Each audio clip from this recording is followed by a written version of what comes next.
హైడ్రా దెబ్బకు ప్రకృతి రిసార్ట్స్ నేలమట్టమైంది. 30 రోజుల గడువిచ్చిన అధికారులు ఆ రిసార్ట్స్ని పూర్తిగా కూల్చివేశారు.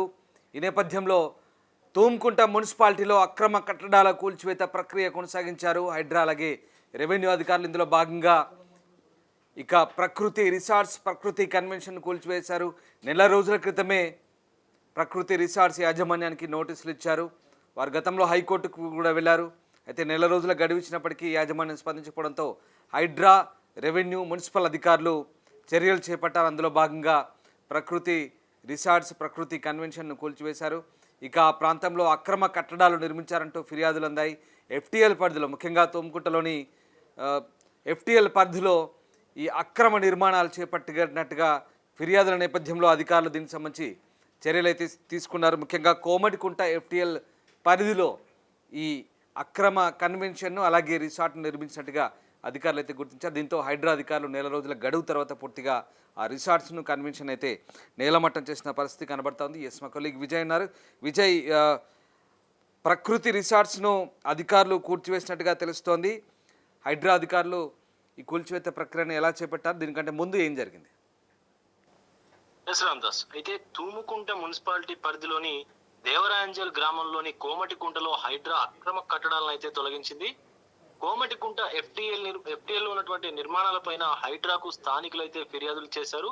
హైడ్రా, ఇరిగేషన్, అలాగే రెవెన్యూ, మున్సిపాలిటీ అధికారులతో పూర్తి స్థాయి విచారణ అయితే చేపట్టింది. అయితే కోమటికుంట చెరువు పరిధిలో నిర్మించినటువంటి ఈ ప్రకృతి రిసార్ట్స్ అండ్ ప్రకృతి కన్వెన్షన్ కు ఎలాంటి నిర్మాణ అనుమతులు లేవని చెప్పేసి కూడా ఈ మేరకు అయితే వెల్లడించింది. అలాగే చెరువు ఎఫ్టీఎల్ పరిధిలోనే ఈ నిర్మాణాలు జరిగినట్టుగా కూడా ప్రాథమిక దర్యాప్తులో అలాగే విచారణలో కూడా తేలడంతో కూల్చివేతలకైతే హైడ్రా ఆదేశించింది.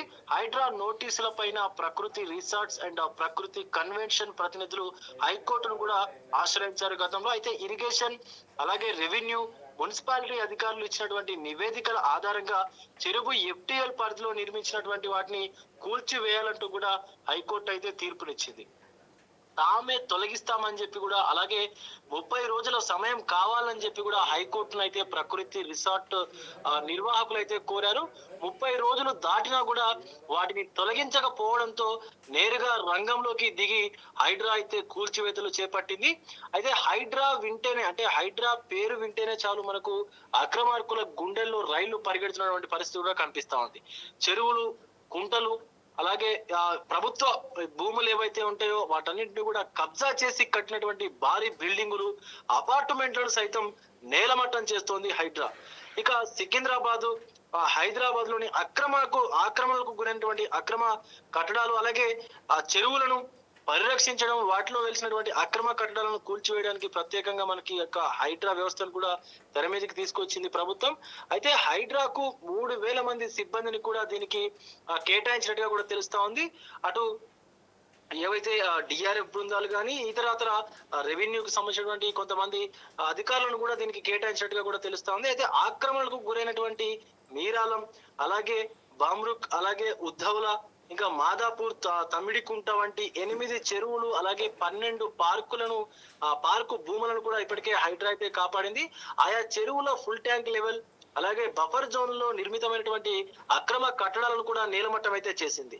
ఆ స్థలాలకు విముక్తి కూడా కల్పించినటువంటి పరిస్థితి కూడా ఉంది. అయితే ఎఫ్టీఎల్ బఫర్ జోన్లలో అక్రమ నిర్మాణాల వల్ల సంభవించేటువంటి నష్టాలపైన ప్రజల్లో అవగాహన సైతం కల్పించనుంది హైడ్రా. ఇక 1025 చెరువులకు సరిహద్దులను కూడా నిర్ణయించబోతోంది. గ్రేటర్ పరిధిలోని ఏదైతే మనకు రింగ్ రోడ్డుకు సంబంధించినటువంటి ఓవరాల్ పరిధిలో ఉన్నటువంటి అన్ని చెరువులకు కూడా ఈ యొక్క సరిహద్దులను కూడా, అంటే ఏదైతే ఎఫ్టీఎల్ అని చెప్పి, బఫర్ జోన్ అని చెప్పేసి, అలాగే ఈ ఏదైతే ఉన్నాయో వీటిని కూడా నిర్ణయించబోతా ఉంది. సో ఈ హద్దులు మీరి కనుక ఎవరైతే ఎఫ్టీఎల్ లో కానీ, అటు బఫర్ జోన్ లో కానీ ఇల్లు నిర్మించిన, అలాగే భవనాలు, అపార్ట్మెంట్లు కూడా నిర్మించినట్లయితే వాటిపైన ఖచ్చితంగా కొరడా జులిపించడం ఖాయంగా అని చెప్పేసి కూడా కనిపిస్తున్నటువంటి పరిస్థితి అయితే ఉంది. Ramdas, right, yes, thank you Vijay.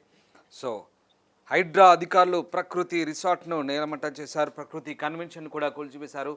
నిబంధనలకు విరుద్ధంగా ఎఫ్టీఎల్లో నిర్మించిన వీటిపై ఫిర్యాదులు అందాయి. దీంతో వారు హైకోర్టును కూడా గతంలోనే ఆశ్రయించారు ప్రకృతి రిసార్ట్స్ నిర్వాహకులు. బట్ నెల రోజుల గడువు ఇచ్చింది హైడ్రా. ఎలాంటి సమాధానం లేకపోవడంతో పూర్తి స్థాయిలో నేలమట్టం చేశారు హైడ్రా అధికారులు. ప్రపంచంలో ఏ మూల ఏ క్షణం ఏం జరుగుతుందో వేగంగా తెలుసుకోవడానికి తొలి వెలుగు వాట్సాప్ ఛానల్ని ఫాలో చేయండి.